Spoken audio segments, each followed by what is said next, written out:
Welcome back, viewers at home. You're still tuned in right here on Prime Live Channel 345. Exciting times.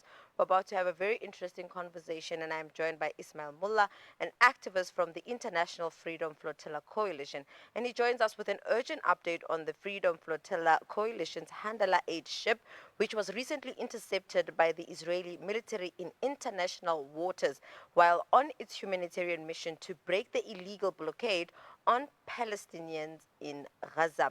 Now, Ismail will provide a first-hand account of the situation, discuss the coalition's objectives and strategies, as well as address the implications of this violent act for the Palestinian people and international solidarity efforts.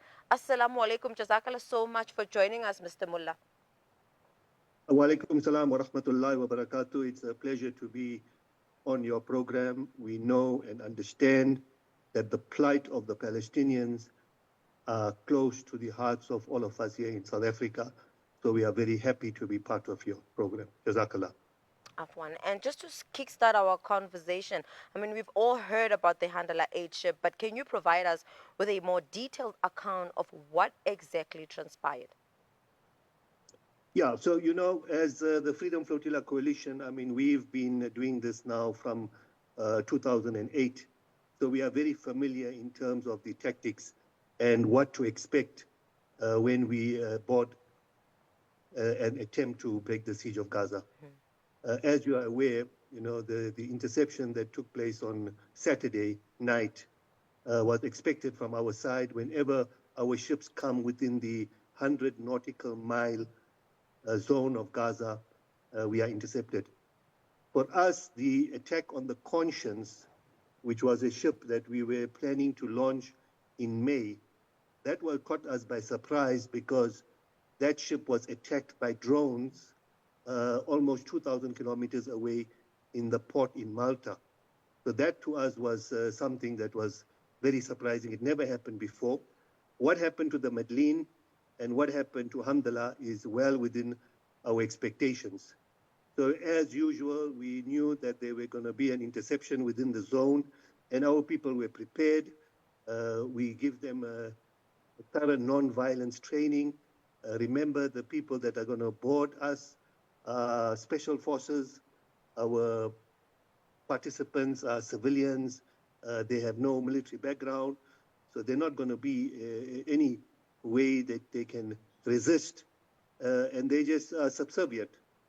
The procedure after that is they are taken to Ashdod, and then they are taken to various prisons, and hopefully within the next 48 hours, they will be deported. That is the norm. And with that being said, Mr. Mola, you mentioned something that is quite intriguing, that you expected the interception compared to when you were on a mission in the month of May. I want to find out, what safety precautions have you implemented to preventing similar incidents from occurring in the future, or are they even preventable? No, the incidents are not preventable. Sadly, our interceptions are taking place in international waters. And Israel is very well aware that it is breaking international law. But like everything else, Israel is a law unto itself. I mean, we've got ICJ rulings that is just ignoring. So for us, it is more a matter of being resilient and continuing our mission, and that is to break the siege on Gaza. And Mr. Mullah, can you share with us exactly on this Handala aid ship, what specific aid was on board, as well as who were the passengers on board? The name Handala is a cartoon figure, a barefoot figure of a child who turned his back on injustice and vowed not to turn around and until Palestine is free. This boat carries his spirit and that of every child in Gaza who has been denied safety, dignity, and joy. So the mission that we are talking about has been more specific about children. So the aid also that we were carrying was more in line with what are needs and requirements of children. But understand that this is token because our ships are small. They're not huge, massive carriers. So we had baby formula, we had nappies, we had food, and we had some medication, and we had some crutches on board. And I know this might sound quite, you know, I don't know how it may sound, but seeing that, looking at what's happening in Gaza and how, people are talking about how the level of starvation has, gotten to a point of no return in terms of, the child's development or just the development or well-being of those affected individuals. How do you believe that any incoming food will assist in that way, just to give us insight in terms of, or painting the picture to us in terms of aid being sent in, what role it plays? No, remember at the moment, I mean, you've got a level 5 level of starvation there. Mm, And generally, it is accepted that when a person reaches level 5 starvation, even if he gets food, the chances of him making a full recovery are very slim. So we are having almost 1.8 million people mm, that are being starved intentionally. This is a part of the Zionist plot to humiliate us. mm, So any aid that is coming through is beneficial and needed. And also, it is in compliance with the ICJ rules. mm, What we are saying is that the blockade is illegal. and And Israel's attempt when it boards our ship is also illegal. And we are calling on the international community to enforce the law. Sadly, the very same institutions that the Western governments have created mm, to maintain law and order in the world, they are ignoring. So you are having now a situation where ordinary people are starting to question their governments as to why they are not acknowledging the ICJ rulings and why they are not acknowledging that genocide is taking place. mm. And what would be your stance on, the lack of, response, or has there been any response in terms of, seeing that the incident took place in international waters, and we know that the international community is quite aware of this. Has there been any response, and what's your stance on their response, if any? No, the response has been very muted. I mean, on the Handala, we had 22 participants representing 12 countries. We have representatives there from the UK. We have representatives there from Spain, from America. We have representatives from Australia. So, these are all, we had representatives from France. We had a French parliamentarian. We had a member of the European Union that was on this particular boat.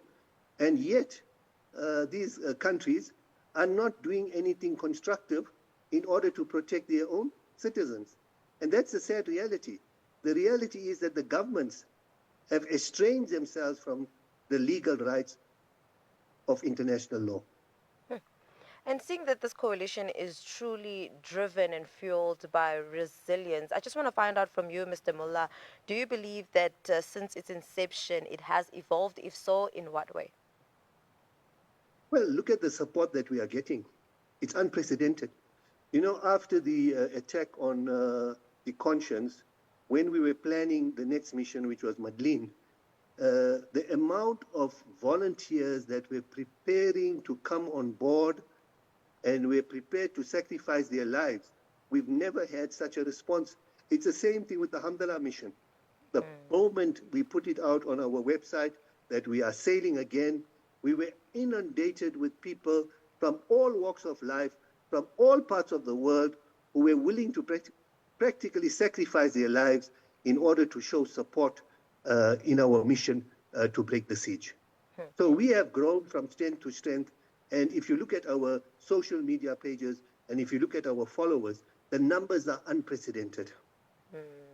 And without giving away much of the strategies and plans that are going to be implemented for future plans, I just want to find out from you, in what ways are you going about ensuring that, future aid ships are not tampered with or harmed? Well, that we cannot do anything. It's beyond our control. We are civilian institutions, we are civilian organizations, we are civilian representatives, ordinary folks.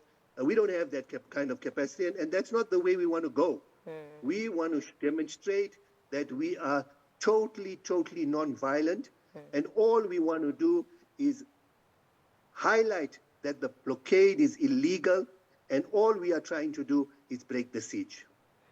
And with that being said, are you able to share with us how many ships have been involved in this effort of, really sending aid or having a mission of sending aid to Gaza? And when was the Handala aid ship commissioned for this particular mission? We have ships that are on standby. So, it becomes a very expensive process because of the nature of our work. Nobody will hire us a ship. We have to buy the ships, and we have to take the risk because since 2008, we've been having successful missions, and every mission of ours has been intercepted, and every ship of ours gets confiscated. So even Handala also will be confiscated. The Medellin is confiscated. The Conscience, because it was attacked in Malta, is in repairs. So that hasn't been confiscated yet. But all our previous ships have been confiscated, and that is a part of our experience, and that is what we expect. And we've got other ships that we are waiting on now, and inshallah, we are ready to commence with the next mission. If you look at this year already, unprecedented in the sense that every year we normally have one mission per year. This year, we've had this, alhamdulillah, was the third mission, and inshallah, we're working on the fourth mission. And just in conclusion, what would be your call to action for viewers at home just watching in terms of how they can, support the coalition and in terms of just continue supporting our brothers and sisters in Palestine? We are far away. We are in South Africa, but I think one of the most critical things that we can do is firstly is keep talking about Palestine, keep showing and keep using the social media to keep the story of Palestine alive. The other thing that is very important is BDS, boycott, divestment, and sanctions. We must be very resolute in boycotting those companies that are complicit in aiding the Zionists in causing the suffering of our people in Palestine. For me, it was really sad because recently I went for Umrah, and when I landed in Dubai, you see affluence, and with that affluence come power. When I landed in Saudi Arabia, again, you've seen affluence, and with that affluence comes power.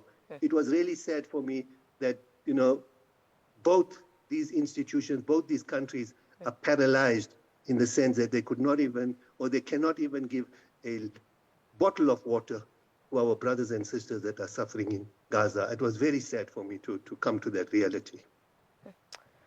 Mr. Moola, Jazakallah so much for really sharing with us, more, or rather giving us an update in terms of what has transpired with the Handala Aid, ship, and in terms of the continued mission by the coalition to not only, continue finding ways of ensuring or just trying or even attempting to get aid to, people of Palestine, but just driving the conversation and showing us that resilience is key. Just because you were stopped once, you were stopped twice, doesn't mean you should, throw in the towel. But it shows to say you are being stopped, shows that you're doing something right, something fruitful, something essential. But Jazakallah so much for joining us this evening. Jazakallah. On a final note, we get our resilience from the Palestinians. They motivate us. And that motivation will remain with us until, inshallah, Palestine is free. Jazakallah. Assalamu alaikum wa rahmatullahi wa barakatuh. Wa alaikum salam wa rahmatullahi wa barakatuh. Viewers at home, that was my conversation with Mr. Ismail Moola, who is an activist from the International Freedom Flotilla Coalition, giving us an update in terms of what had transpired in the international waters and the scary, quite minute response from international community and how the Palestinian resilience continues to fuel them and motivate them to continue on their mission, intercepted or not. But viewers at home, that's where we close it off for now. We'll see you after this ad break.